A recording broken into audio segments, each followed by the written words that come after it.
If you understand the basics of how to make money, right, you will always be able to provide for yourself and your family. Welcome to Life of a CISO.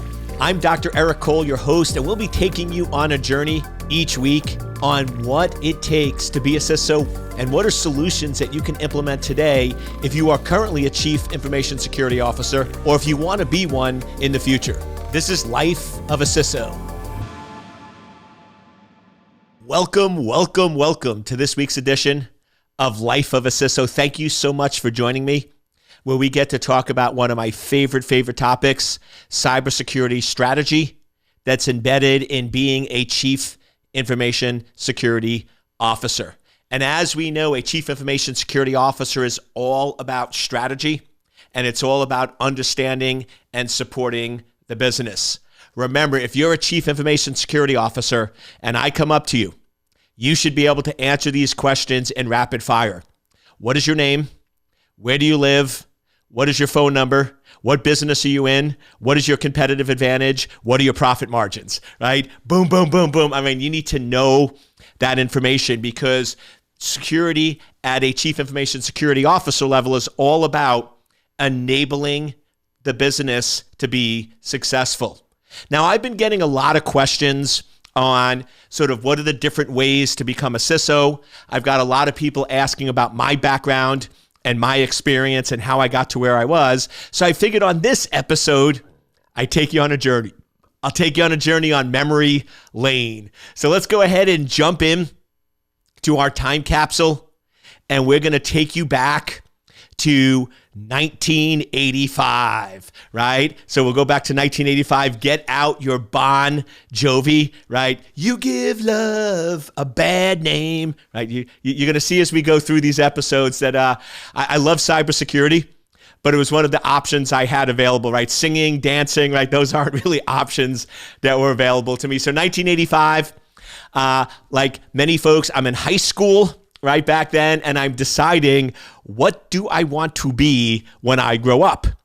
And at that point, I really liked architecture.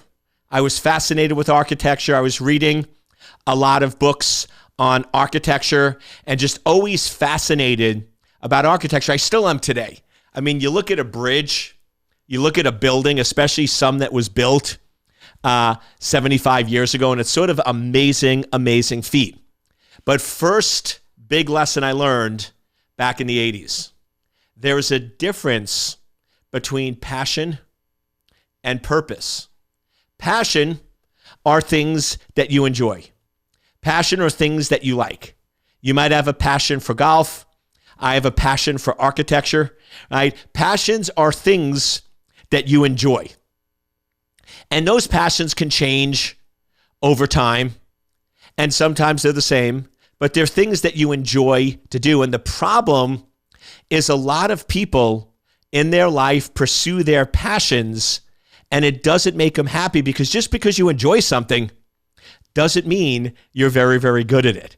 So the difference is passion is something that fascinates you and that you enjoy, but a purpose is something you do better than anyone else with the least amount of effort, and you do enjoy it. You do need to enjoy that too, but that's sort of the difference there. So I had a friend of the family that sat down with me. I remember we were having dinner, and he goes, Eric, I know you enjoy architecture, but then he started asking me questions of how the architect works and this and that, and I didn't really know the answers, and he goes, but it doesn't seem like you're very good at it. I'm just being honest with you. He goes, but you're very good with solving complex problems. And you're really good on the math side and understanding how things work and how things operate.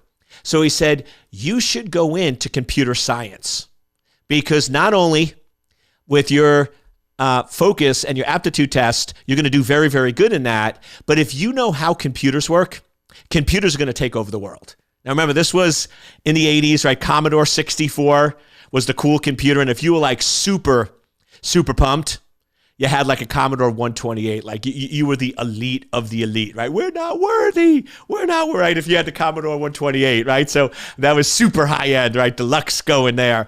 But so it was a little bit of a risk because we didn't know what the future was going to hold. It wasn't like it was today.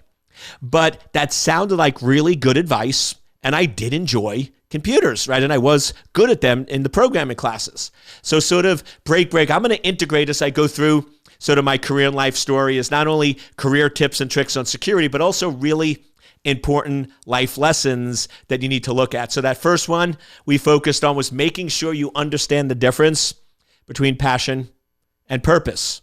Second big lesson was listen to people smarter than you. Listen to people smarter than you. Now, you don't always have to do what they say, right? But listen to what they say. Very often, as we get older and further in our career, when people want to give us advice, the natural response of the brain is to defend where we are. So I could have very easily, when that person started telling me I should go into computer, oh, no. Architecture is better. Computers aren't the future, blah, blah, blah, blah, blah. But sometimes it's good to listen, understand, and process. That's different. Listening is different than doing what they're saying. I'm not saying you got to be a robot, but truly listen and understand to what people are saying. And then it's also important to take risks. That was a risk, right? Computer science was a relatively new field at the time, right? There wasn't a lot of supporting evidence on whether they would or would not take off. So it was a little risky, but it's good to take good, calculated risks. So I enrolled in New York Institute of Technology with a degree in computer science and a minor in business. Once again, it's always good to understand business, right? One of the things I'm biased. Of course, I always tell folks that have kids that are going into college or trying to determine careers, cybersecurity. But if they're really interested in something else, I say go for that. But the piece of advice, it doesn't matter if you want to be a doctor, a lawyer, a psychologist, whatever it is you want to do, or be, the recommendation will always stay the same.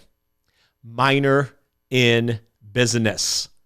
Because if you understand and know business, if you know how to run a business, if you understand the basics of how to make money, right, you will always be able to provide for yourself and your family. And that's what's most important. So I'm very, very big on, no matter what you do in life, understanding and knowing business. And it doesn't matter how old you are. If you're 60, you can still start a business. Right? You can still go ahead and start reading books, understanding business, and get started.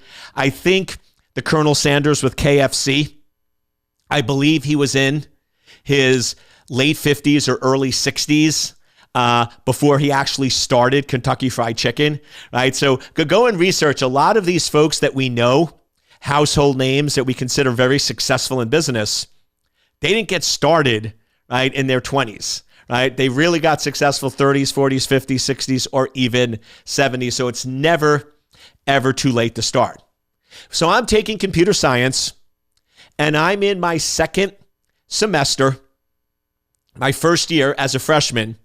And back then, computer science was really electrical engineering on steroids, right? It was really a plus, right? So I was taking EE and physics and calculus and Fortran and all those courses. And I remember a Thursday afternoon, I had a Fortran class from 2 to 3:30, and I'm sitting in that class, and I've been thinking about for a while, is this what I really want to do?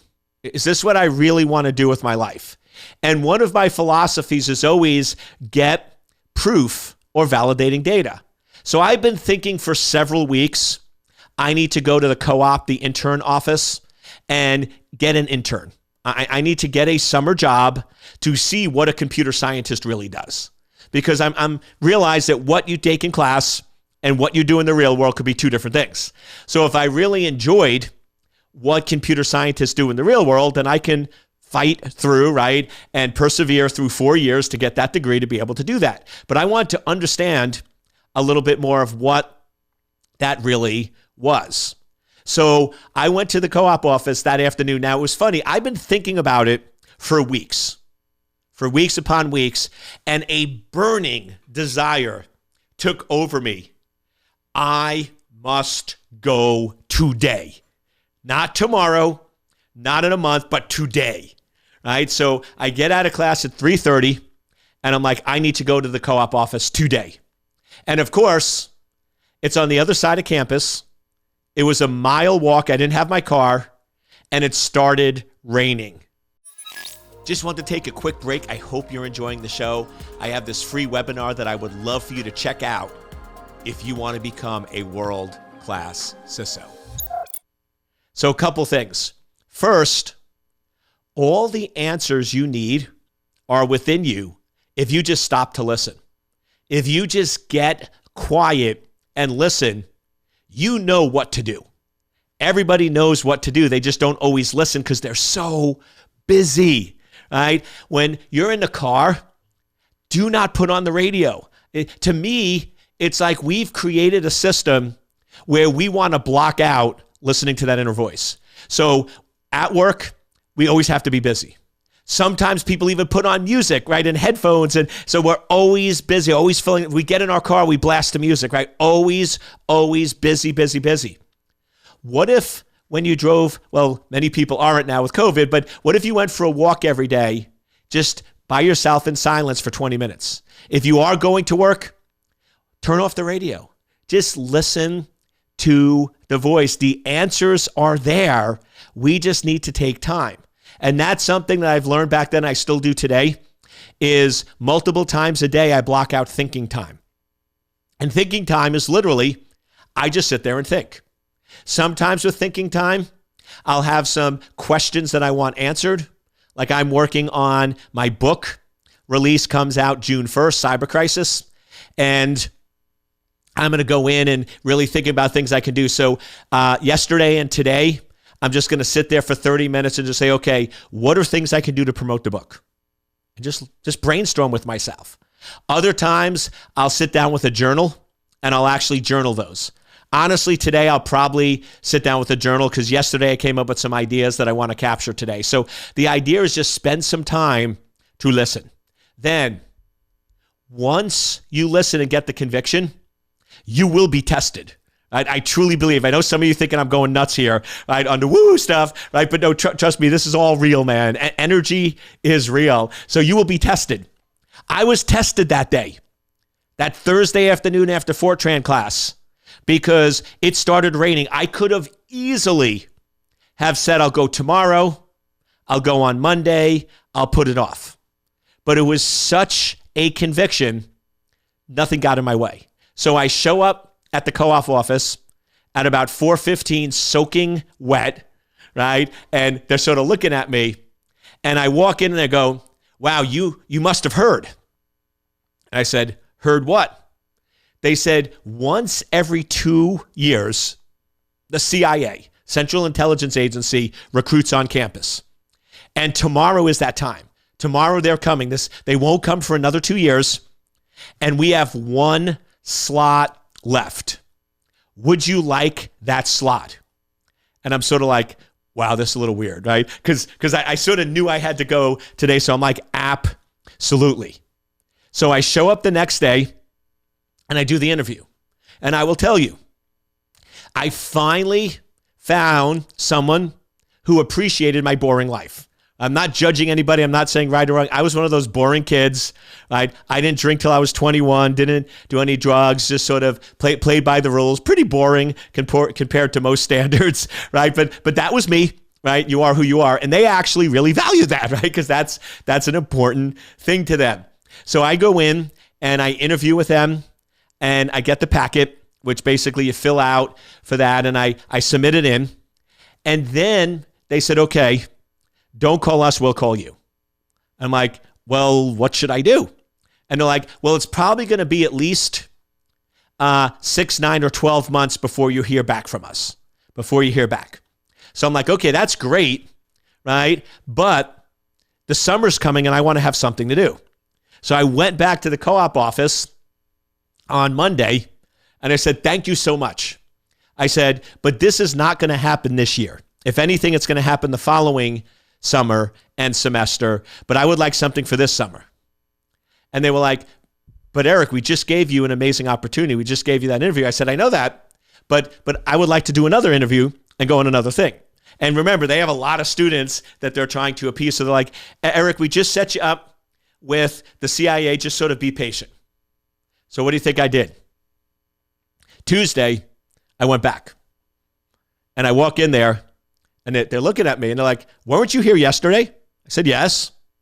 And they go, but I wanted to see if anything new happened, if there were new opportunities, if somebody who had an intern fell through, if somebody was looking for a last-minute opportunity. And they're like, nope.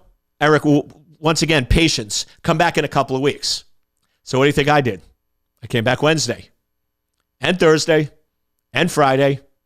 And finally, by the following Monday, they said, hey, could you do us a favor? And it was a different career field. It was psychology, but they had somebody recruiting. They're like, would you be able to hand out these brochures for us? So I said, sure.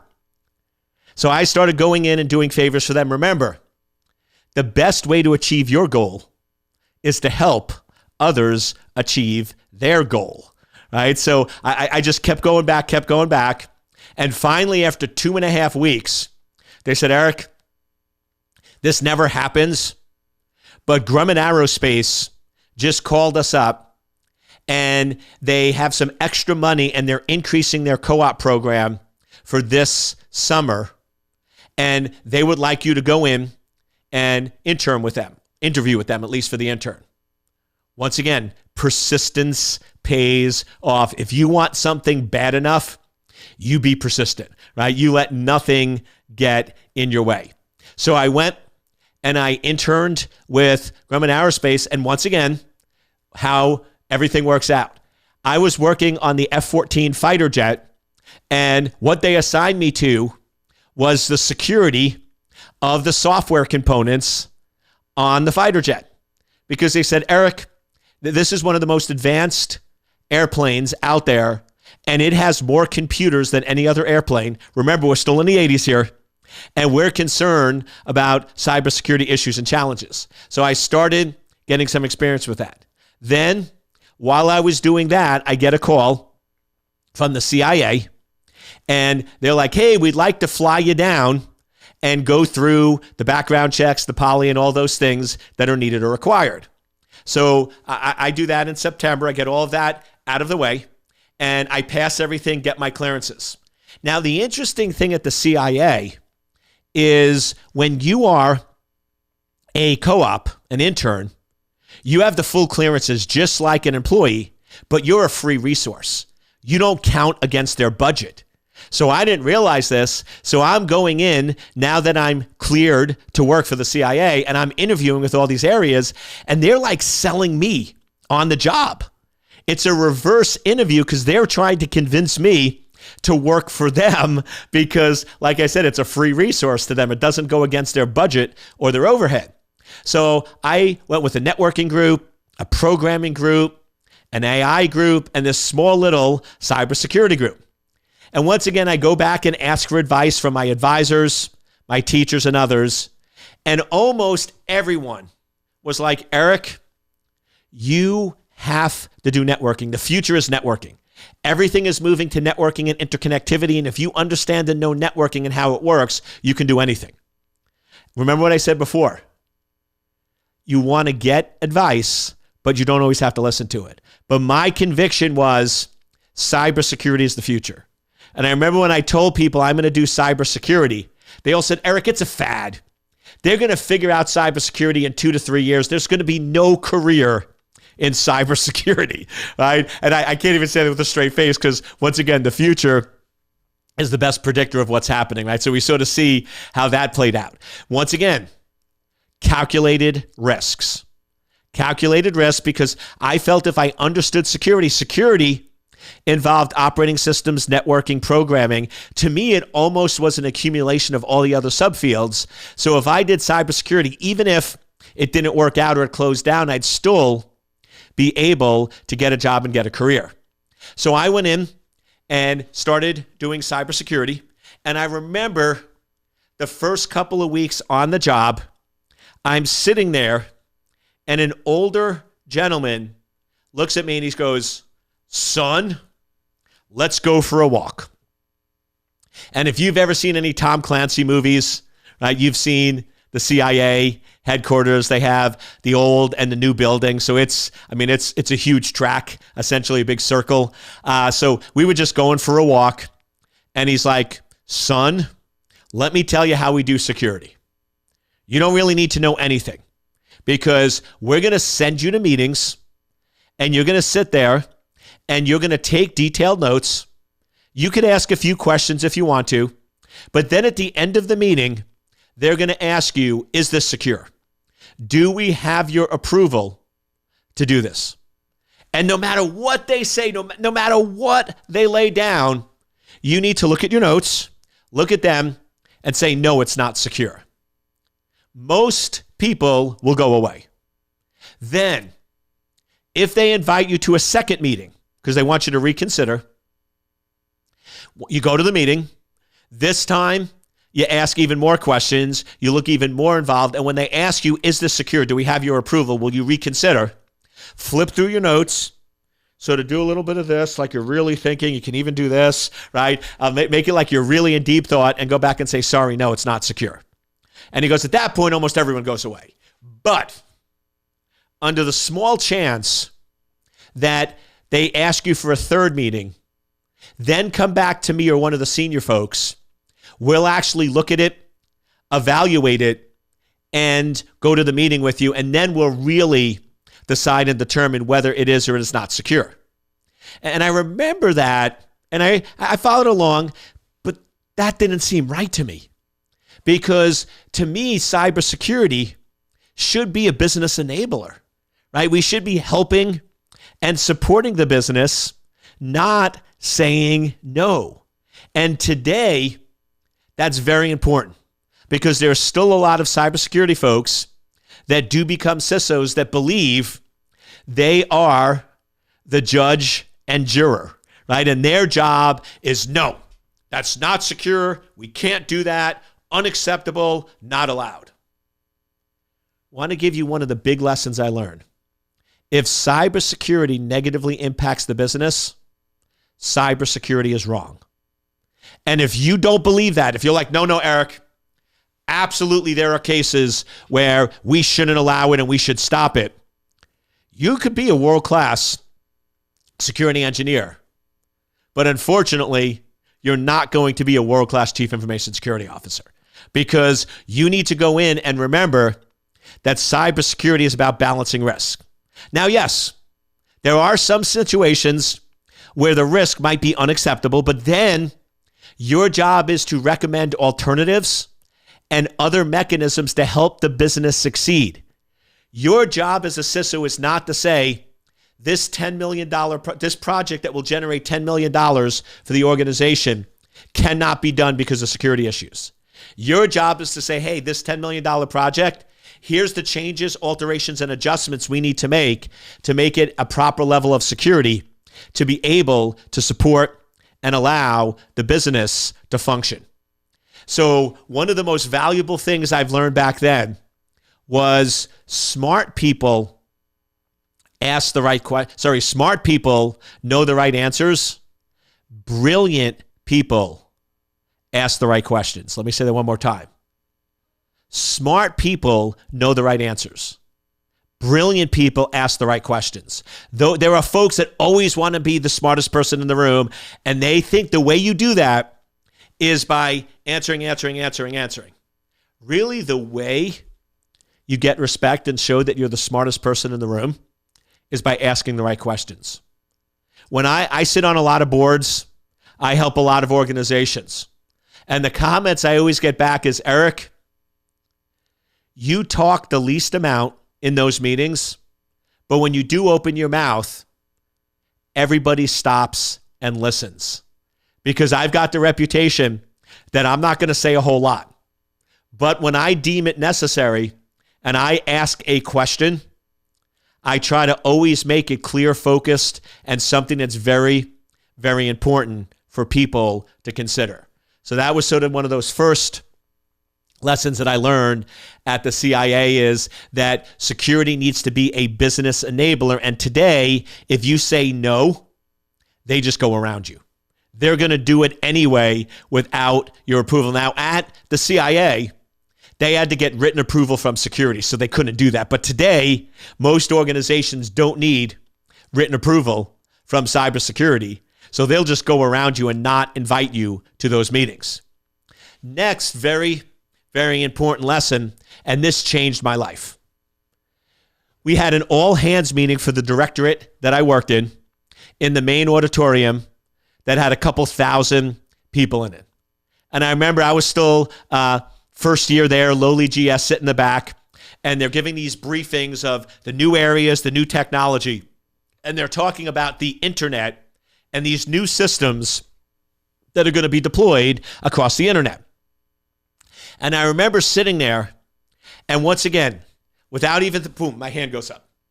And I remember I put my hand up, and now remember, this is several thousand people, all of the big brass is there, and this is not a Q&A. Nobody's asking questions. And I'm putting the hand up, and I guess my boss saw some people looking back at me, so she looks back, and she's like, "What are you doing?" Like, she's going like this, and she's like, right, "Put the hand down. What are you, nuts?" And I thought she was waving to me, so I'm waving back, right? I kept the hands up, and they sort of reluctantly call on me. And I asked a simple question that changed everything.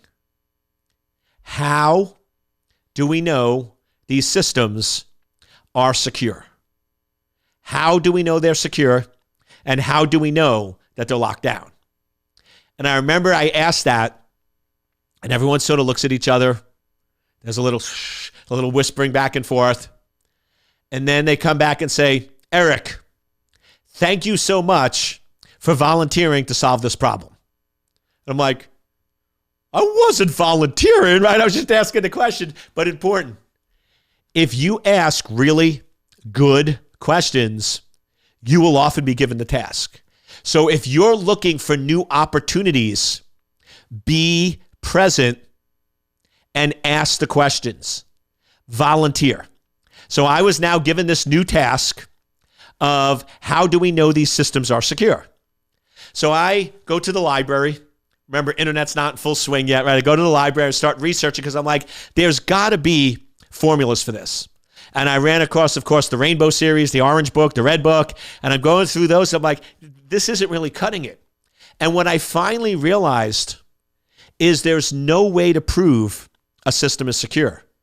You can only prove it's not secure by breaking into it, right? And that's the whole idea of pen testing, ethical hacking, in those areas. So that began my career of working on the offense as a professional hacker for almost 8 years, trying to break in the systems and see how they work and how they operate and how they function. And after doing that for 8 years and working for the government for 10, because I had another 2 on top of that, I realized 2 things. One, offense is boring, right? Because you always get in. There's always a way to get in. And that's when I first learned one of the fundamental rules of cybersecurity, just like the law of gravity. There's laws governing how we live on this planet. Gravity is one of those. There are laws that govern cybersecurity. And one of those laws is the only way to achieve 100% security is zero functionality. Another component of that law is when you go in and you add functionality, you always decrease security.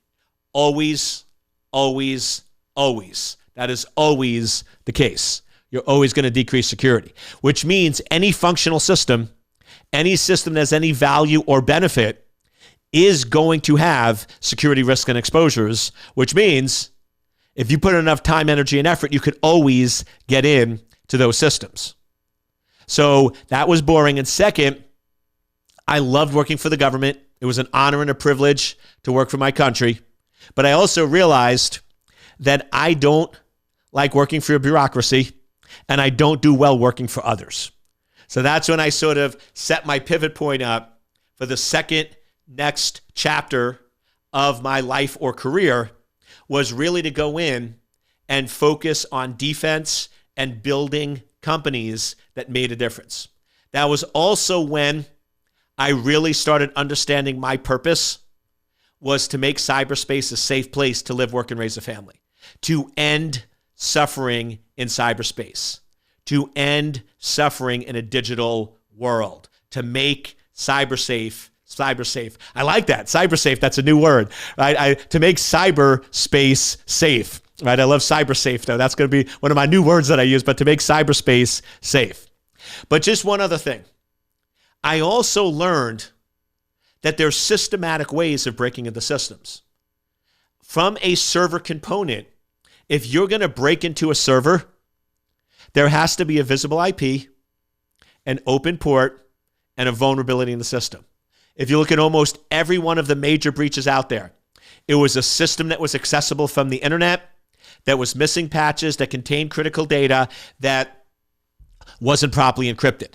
So that created my rules where any system that's accessible from the internet never contains critical data, and any system that's accessible from the internet must be fully patched and up to date. So in this edition of Life of a CISO, I took you through sort of the first part of my career, 10 years, right, at the CIA, some of the key lessons I learned, which is be willing to take risks, trust that inner voice, but give yourself time every day to listen to the silence. On the cybersecurity front, from a CISO standpoint, remember, if cybersecurity negatively impacts the business, cybersecurity is wrong. You also want to make sure you always remember that the only way to achieve 100% security is with zero functionality. So any system that has functionality is going to have security holes and security risks. So please join me in my next episode of Life of a CISO, where I'll take you on the rest of my career, right? So I wasn't sure how long it would take, so this is going to be a two-part series. So part one was this episode where I took you through the beginning part, my college, how I got to where I was. And then next week, I'll jump into part two, where I get into my teaching, my books, and the companies that I had the privilege of building and selling, and what I'm working on today. Once again, thank you so much for joining me on my journey and on my podcast of Life of a CISO.